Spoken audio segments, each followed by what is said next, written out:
Welcome to Deeply Disturbing Things. Cha-cha check-in. You forgot to do it. I know. I got focused on the intro. How are you? Honestly, I've had like a very, I was mentioning it before we got on that I feel like I really need this check-in. I feel really anxious this week, like super anxious. And the first thing I've done to relieve that anxiety is with all the different meetings and stuff I have to be on, including this. I now have a little bang comb. Oh, to comb bangs because they bother me and I get really anxious at the start of meetings about how my bangs are looking. I get like super fixated on it, and it sucks. I look at my bangs in meetings a lot too. It bothers me. There's so many things that can go wrong so quickly.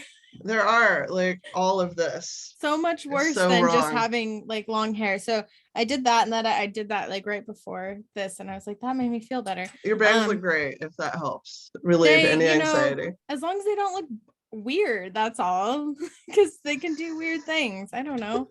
And then I can tell that I don't have like physical exercise in my life right now. Like we haven't been skating, haven't played roller derby, like I don't have the physical pieces, and I think that's a really like just for a mental health part for me, and my anxiety is like having an outlet for yes that. I was gonna go snowshoeing last Sunday, but I was too sick. Oh yeah, because that's sort of like a winter hiking that you can do. Well, and like I usually snowboard, and I haven't done that. Like I bought a ticket, and I've literally found every reason, or not just a ticket. I have a season pass. It's expensive, and I haven't even gone up. I've just have found reasons or freaked out because of COVID, whatever it may be. But gosh, yeah, like I need to do something because it's eating me alive. Is it eroding your wellness? It's eroding. I feel like I can feel it in my body. I can feel the cortisol in my brain eating it alive.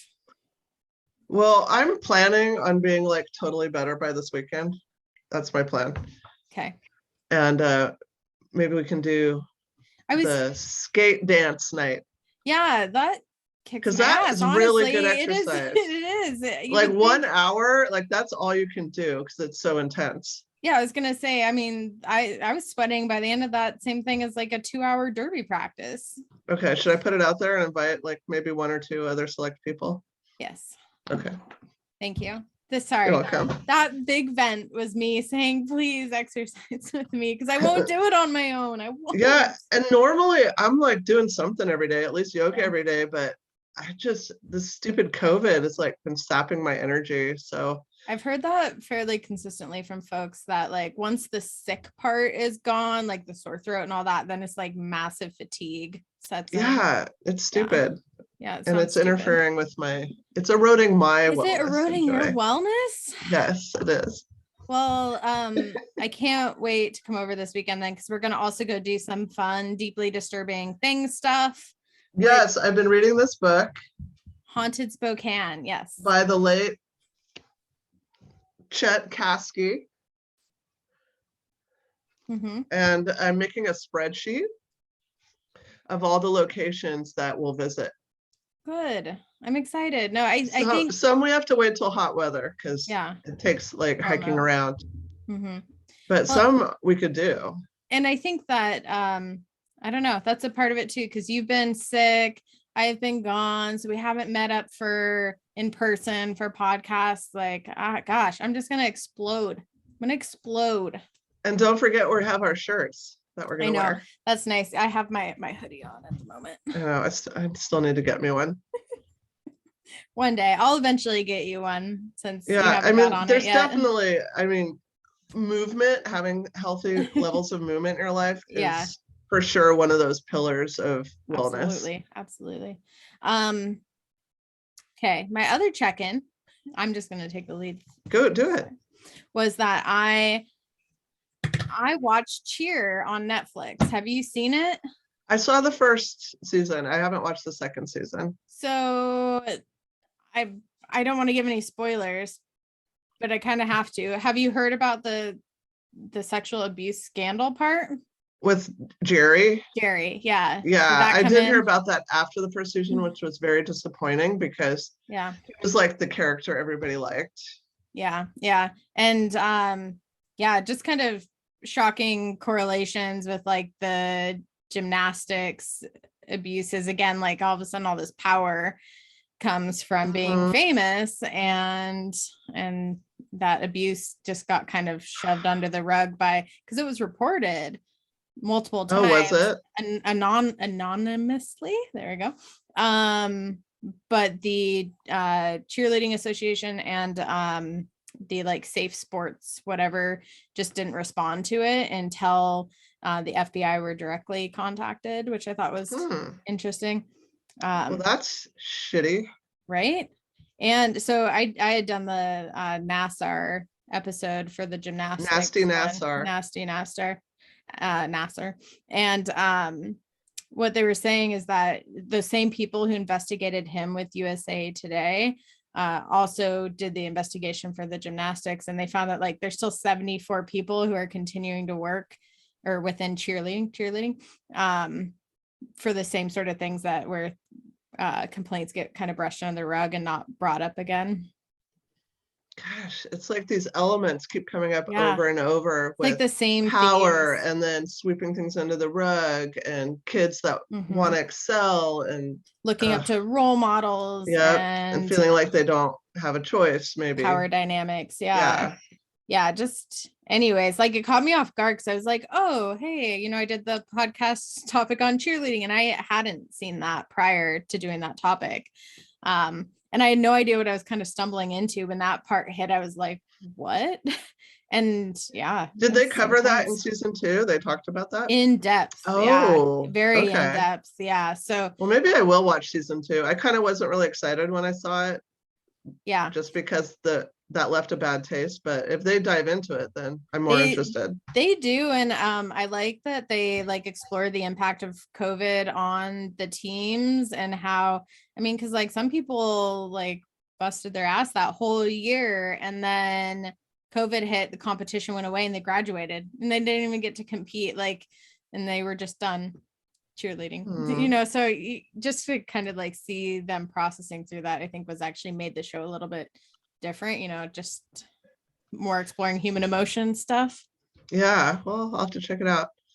Speaking of abuses of power and creepy people, is that our links theme to our podcast? Did you see that Prince Andrew may have to stand trial in the US for his creepiness? No, what part of his with what's his so face? He was linked with Epstein? The whole Ghislaine and Epstein thing, and so someone who was 17 at the time accused him of abuse, and originally I think it was like shut down, but the judges just said that it can proceed, and so he has some options to settle or probably go on trial. So this would be just unprecedented to have the son of a queen standing trial in the US. I don't know why he wouldn't settle unless the other party wouldn't. Well, I don't know. I don't know. Maybe that is not good. Too much money, and because he got stripped of his title just recently too. Oh, that's right. So and his roles. So I kind of felt like, oh, he's grounded. Like the queen stripped him of his Royal Highness title and his duties and everything. So I don't know. Maybe he's not going to have the funds to settle, and he won't have a choice. Maybe he's not getting in his royal allowance any longer. Maybe it would be interesting, honestly, to see him in court and see what that looks like, because he doesn't have the protection anymore, and that's kind of his own choosing, right? I think he chose that when he was it married? I don't know. I don't follow. No, he got in trouble. He was in trouble. He's been in trouble, and so he's had things taken away and like told to get out of the limelight, like the public eye, and not be seen or heard. And now now this. And just recently, officially, the queen took away his Royal Highness title, so he doesn't have royal duties anymore. His duties are now being assigned to other royals.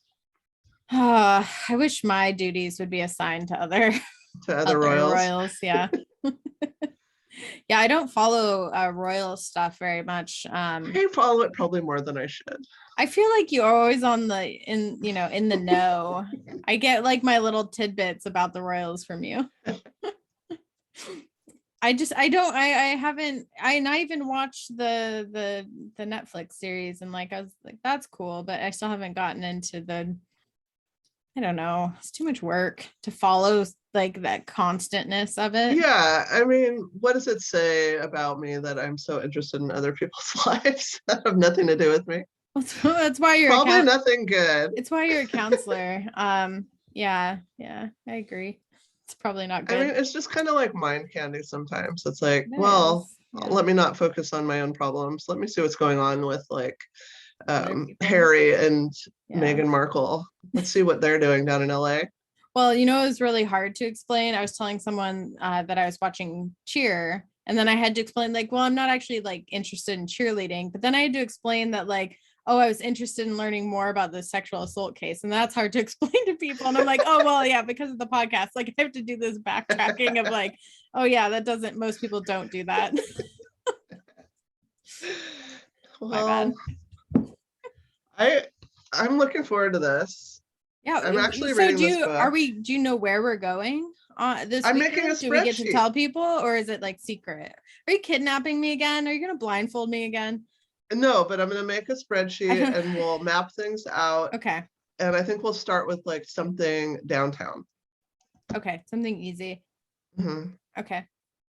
There's a lot of stuff right down the hill from my house that I just learned just reading that's old native burial ground right down the hill from me. Creepy. You mean right where there's always like where right Latah over the Creek hill and the Spokane River come together, right down, like where I could walk down the hill. Gotcha. Right, and I learned that Robert Yates, serial killer, buried 5 bodies down there. So I want to see if I can find more and find like more specifically bodies? Where that location is. Okay. No, that'd be good. No, I'm excited. Okay. What else do you got? That's all. That's it. All right. Well, I'll see you.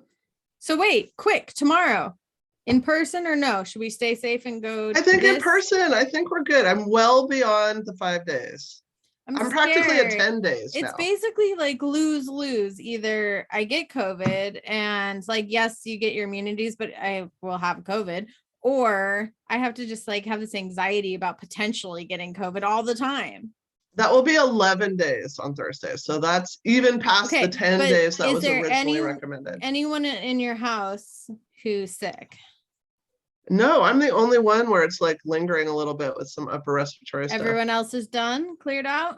Yeah, I had it last, and they're all young. And so okay, all right. They all bounced back very quickly. And but we all had it. So we're like an immune household. You have to screen your friends. Okay, I will see you tomorrow then. Bye. Bye.